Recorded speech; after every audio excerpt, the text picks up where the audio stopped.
Welcome back to Declutter and Done. Some kitchens look clean but still feel chaotic. You've wiped the counters, put the dishes away, but somehow the space never feels done. Like there's always another mess waiting to appear.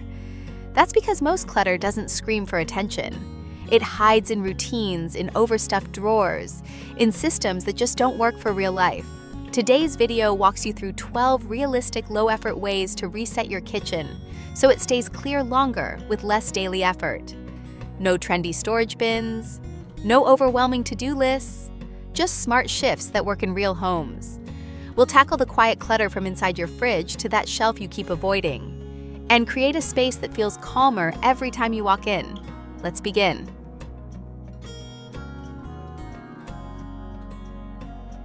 Number 1. Let's start with something small that quietly clutters your fridge, the sauces and condiments no one in your house actually likes. A few months ago, I found a bottle of spicy mango barbecue sauce sitting in the back of our fridge. I'd bought it during a summer sale thinking it might be fun to try. We used it once. It was too sweet, too spicy, and honestly, nobody wanted to say it, but no one liked it. Yet, it stayed for months, taking up shelf space, hiding behind the ketchup tipping over every time I reached for the mustard. The truth is we hang on to things because we feel guilty. It's still good. I paid for that. Maybe someone will want it someday. But that guilt builds clutter. It hides the ingredients you do need, crowds the shelves, and makes cooking feel more annoying than it has to be. When I finally tossed that bottle and 3 others like it, the space it opened up was shocking. Suddenly I could see the yogurt, the eggs, the greens I usually forget about until they wilt. We wasted less food. We stopped double buying because we could actually see what we had. And best of all, opening the fridge felt easier, like it was helping me instead of overwhelming me. So here's the rule I follow now. If it hasn't been used in the last 2 months and no one likes it, out it goes. That space is more valuable than a half-used bottle you're avoiding anyway. And speaking of things we keep just in case, tomorrow I'm sharing a video on how to declutter your freezer. Yes, even with kids and busy weeknights, I'll walk through exactly what to toss, what to keep, and how to stop it from turning into a frozen junk drawer. Make sure to check that out. Now let's talk about another fridge-related stress when it looks full, but there's still nothing to eat. That's where we're going next.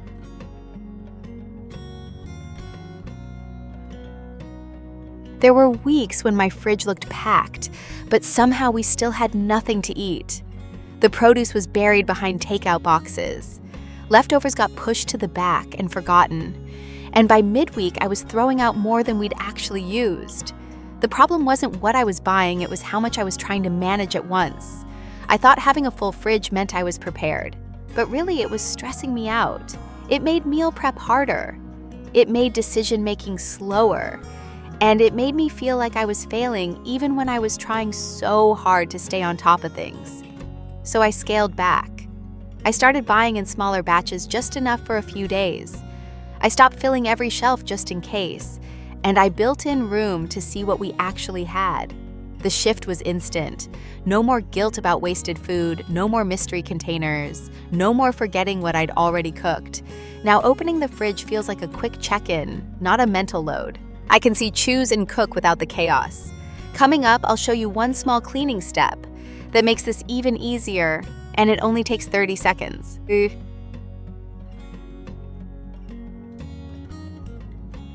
I used to grab my favorite all-purpose spray, take a deep breath, and go full speed into fridge cleaning mode. Spray, scrub, wipe, repeat?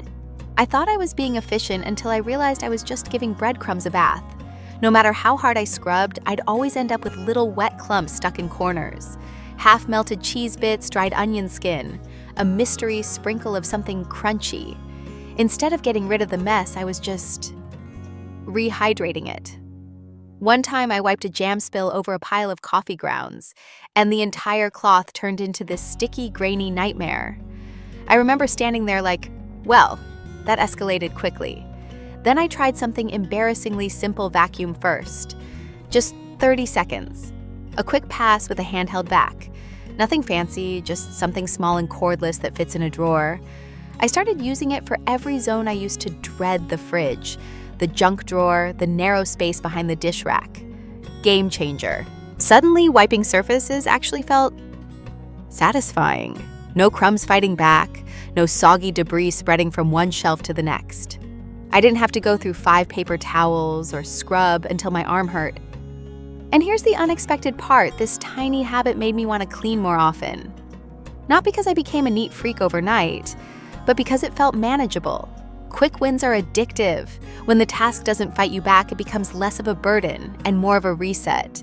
So now vacuum first always. It's like stretching before a workout, but for your cleaning routine. And trust me, your cloths will thank you. Next up, let's finally deal with the stuff you're not ready to throw away, but also never ever use.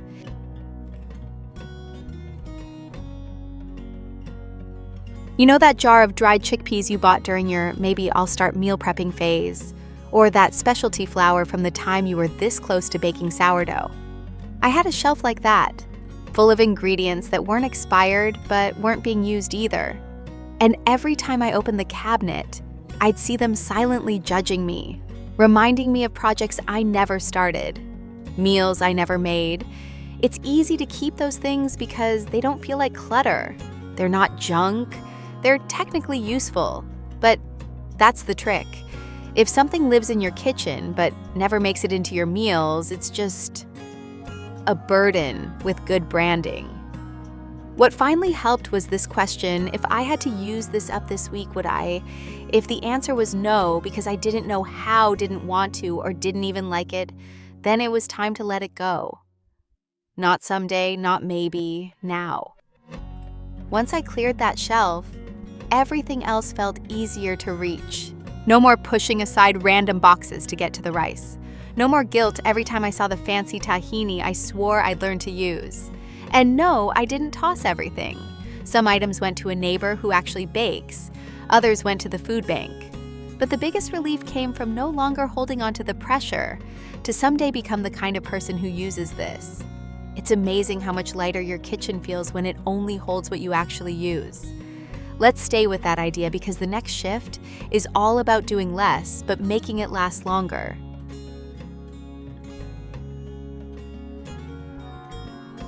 There's a moment we all dread: opening the oven or stovetop and seeing a baked-on burnt mess. Grease that's hardened, sauce that's fused to the surface, and your first instinct? Grab the toughest sponge you've got and start scrubbing like it's an arm workout. That was me. I'd spray scrub, get frustrated, spray again, and by the end I was tired and somehow still not done. Then one day I changed one thing: I let the cleaner sit.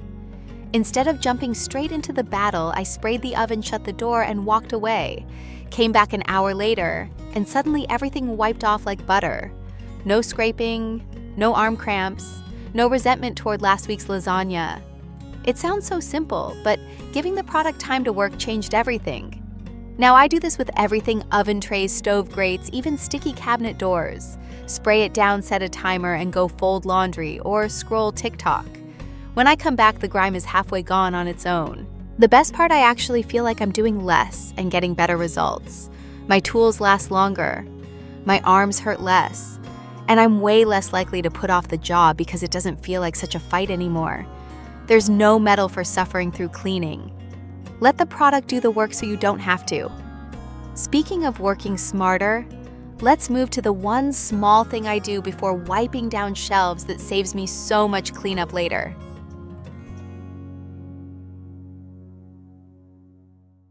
I used to clean in the wrong order. I'd start wiping down fridge shelves or cabinets right away, only to realize I was just dragging crumbs and dust around with a wet cloth. One swipe in and I'd already ruined the cloth. 2 swipes in, and I'd given up. It finally clicked when I watched someone clean their fridge with a vacuum first.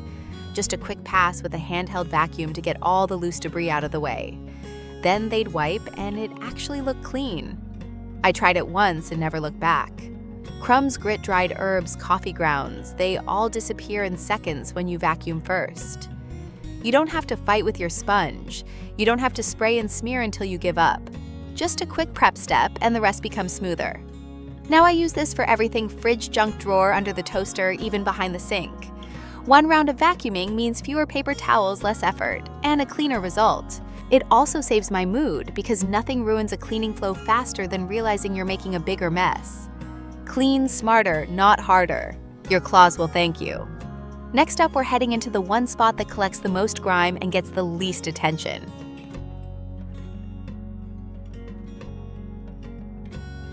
There's one spot in the kitchen that quietly collects more grime than you'd think, and yet barely anyone remembers to touch it, the rubber seals around your fridge and dishwasher. I didn't notice mine for years. The outside looked fine, but one day I leaned in and caught a whiff of something musty. Turns out Crumbs spills and moisture love to hide in those folds, and because they're out of sight, they stay there. For a long time. Once I pulled the seal back, I was horrified. Old Crumbs' sticky buildup, even some pet hair, and it all lives inches away from your food or clean dishes. No wonder things weren't feeling fresh. Now, once a month, I give the seals a quick wipe with a microfiber cloth and a little vinegar spray. It takes under 2 minutes, but makes a huge difference. No more weird smells, no more mystery grime. And my appliances actually feel clean, not just look clean. It's one of those tiny jobs that doesn't seem urgent until you finally do it and think, how did I live with that?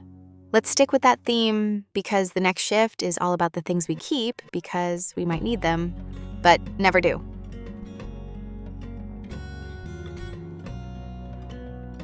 We all have them, the items we keep just in case. An extra cheese grater, the chipped mixing bowl, 5 nearly identical spatulas.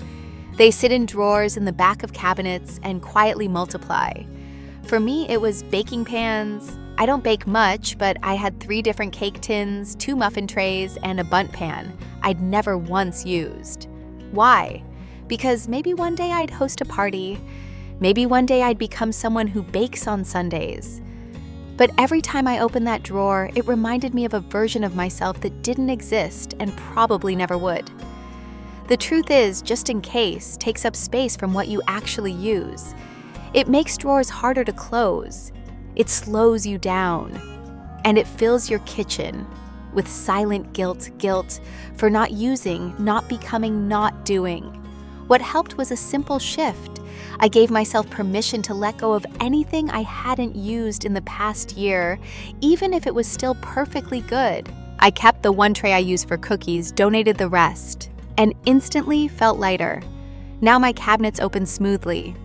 I can find what I need without digging. And best of all, I don't feel quietly judged by my own kitchen tools. Letting go of the maybe someday stuff gives your real life more room to breathe. Up next, we'll talk about the tiny decision that made my fridge feel 10x easier to manage even with kids.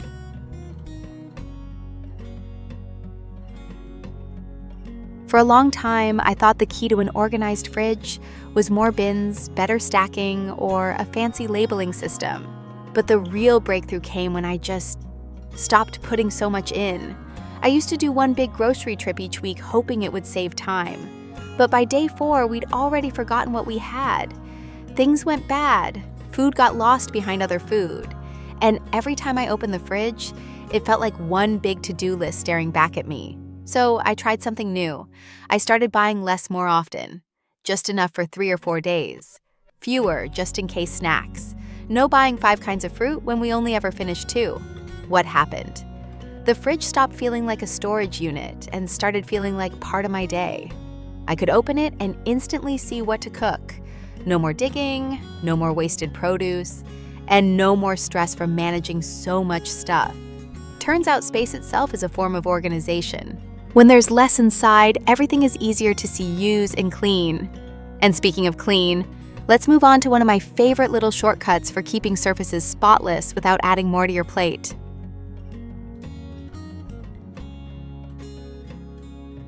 One of the easiest ways to keep your fridge or pantry from getting out of control. Clean it before you fill it, not after. I used to come home from the store, shove all the groceries in, and tell myself I'd wipe down the shelves later. Spoiler, later never came. And pretty soon, new items were stacked on top of spills, crumbs, sticky rings from leaky jars. You know the look. Now, I've built in a simple rule. Every time I unload groceries, I pause even just for 2 minutes and wipe down one section before it gets filled back up. Not the whole fridge, just one shelf, one drawer, one door bin. It's quick, it's doable, and it makes everything feel fresher right away. Plus, it keeps messes from building up because you're catching them before they get buried. The bonus, I waste less food. Because while wiping, I'll spot that old yogurt hiding in the back, or notice that no one's touched a certain sauce in weeks. It naturally leads to a mini declutter without having to plan one. Small resets like this don't just keep things clean, they keep you in touch with what's actually happening in your home. And now that we've talked about what's inside the fridge, it's time to clean the part you see the most.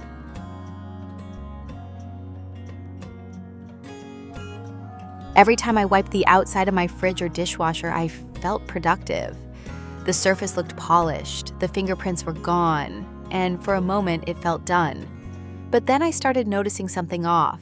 The handles felt sticky, the edges collected dust, and when I pulled the stove out for a deep clean, I found splashes of dried sauce on the sides I hadn't seen in months. That's when I realized I was doing the cosmetic clean, not the real one. Now, once every few weeks, I go past the obvious. I pull the appliance forward an inch or two, I wipe the edges, the sides, the seals, the bottom lip of the fridge where grime likes to gather. I don't spend an hour, just a few extra minutes, but they make a world of difference. Because when your kitchen doesn't just look clean, but actually feels clean, you breathe easier.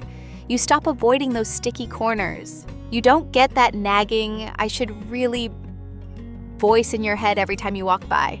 And honestly, it makes the whole room feel calmer, even if there are dishes in the sink. One more habit like that, simple, quick, and way more satisfying than it sounds, is how I wrap up every kitchen clean. Let's finish strong.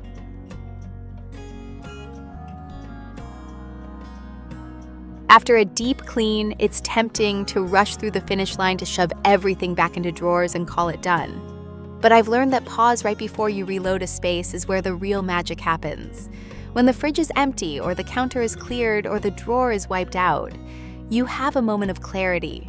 You can finally see the space for what it is, and you can choose what goes back in instead of automatically putting it all. So now I make it a rule after I clean, I wait. Even just a few minutes. I look at what I had there before and ask, do I actually need all of this? Most of the time the answer is no. Sometimes I realize I don't need 10 dish towels in one drawer, or I don't need to put back that awkward tray we never use. And that little reset right at the end helps the clean last, because I'm not just cleaning around clutter. I'm letting some of it go. It's a quiet moment, but it makes the whole kitchen feel calmer longer.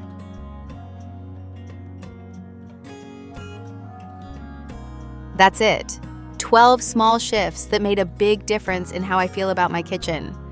None of them require a remodel. You don't need more storage bins or an entire free weekend. Just small choices done differently and consistently that make cleaning easier, food more visible, and your mind a little less overloaded. If your kitchen has felt like a place of stress lately, I hope this video gave you something practical to try. Even just one of these habits can help break the cycle of always cleaning, but never quite feeling caught up. And if calm, honest home content like this helps you breathe a little easier, I'd love for you to subscribe. I post weekly videos rooted in real life, not perfection. You deserve a kitchen that works with you, not against you. A space that feels ready, not chaotic. A home that supports you even in the small, everyday moments. Thanks for spending time with me. I'll see you again soon.